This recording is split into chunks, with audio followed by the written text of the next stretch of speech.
Hello, hello, hello. Welcome to my channel, and I'm very glad that you stopped by. So, this video is a little chat about my crafting. So I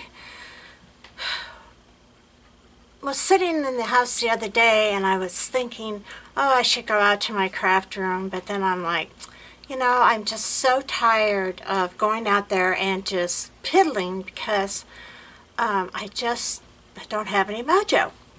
And so I got to thinking about that, and I was like, what is it that I need to give me the mojo? So I realized that when I have a purpose for crafting, I enjoy it more. I create more, I guess you'd say. So I decided that I was just going to I'm just going to start creating, and it's not going to be for any purpose. I mean, some of it will be, but the majority of my videos from now on will just be because that's what I made that day. I like to enter challenges, but the problem I have is that lately there's been, most of the challenges are things that I don't do. You know, I don't make that, or I don't have that item. They ask for certain things. You know, they're so specific. So the challenges that I can enter are the easier ones where people aren't quite so specific about things that they want, that it's easier to put together something. So anyway, that's just my little blah blah blah. So anyway, I have got a couple things here I'm going to show you that I have created. The first three things I'm going to show you, I have just put them together. I will come back when I have completed them, at least one of them, and show you what they look like after I've completed. So, you know, I was using my cinch, and I finally figured out how to use it. I got the Ooh La La paper, and I decided to create some little photo journals. This one is a 4x6. This is the front cover of it, and on this one I used I like using chipboard for my my main piece because it makes it much more sturdy. And so I buy my chipboard on Amazon. So then this is what I've done thus far. I have just laid out my plan for the book. This one actually has 6 in it. And so, oh, come on. It was closing fine for me a minute ago. Now it doesn't want to. Oh, there we go. Anyway, and so then that's the back. And then I did a smaller one. This one's just a 4 page one. But this one is a, let's see, how many did I make on this one? 1, 2, 3, 4, 5. This one is a 5 page. This is a 5x7. And I made this specifically for someone. So this is what I used for my first page. And in this one, I decided before I laid my papers down that I would do some flaps. And so I will be doing some different things with that. I didn't do it on all of them, and some of them are, you know, different size. So this one has a flap here. And this one, I kind of did one on every other page. And then I didn't do any on this one. I'll probably put pockets instead. And then that's the back. So I'm very excited about working on these. The other journal that I showed that I did for my for someone, I didn't really add a whole bunch to it, so I'm not going to show it to you again.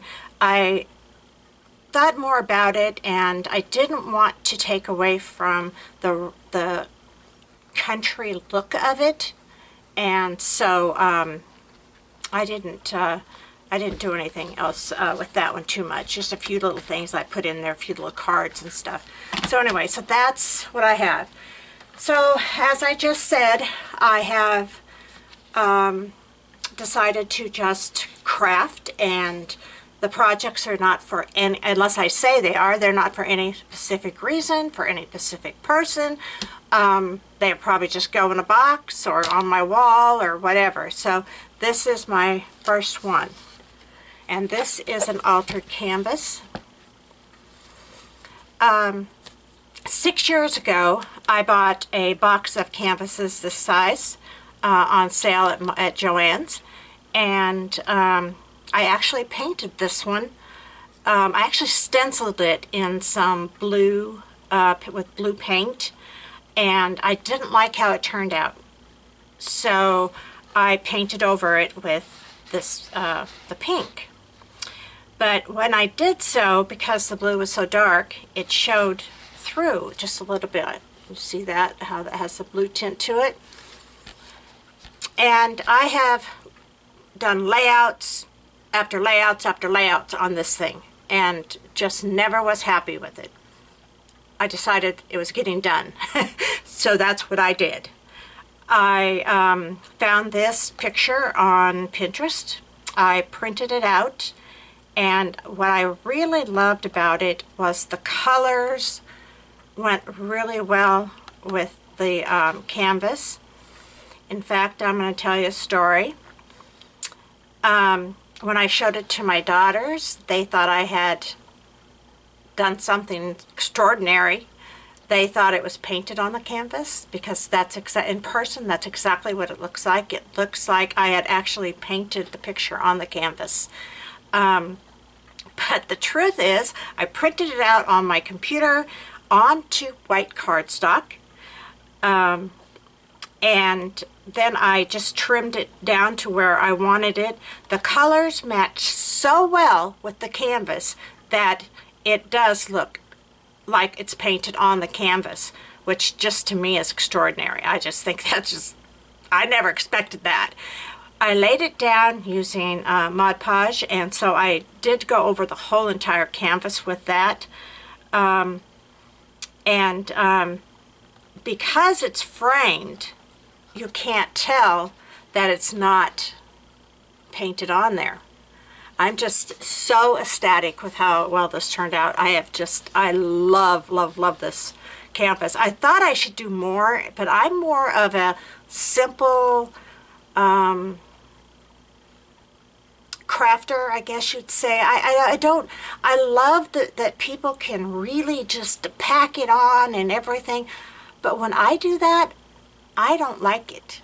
So I'm more plain or more of a simple type when it comes to altering projects.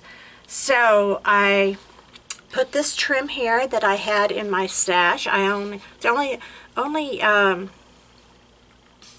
you call this stuff, fringe trim I could find in my stash. So but I was glad I found that. And then I took this blue rosette trim from Hobby Lobby.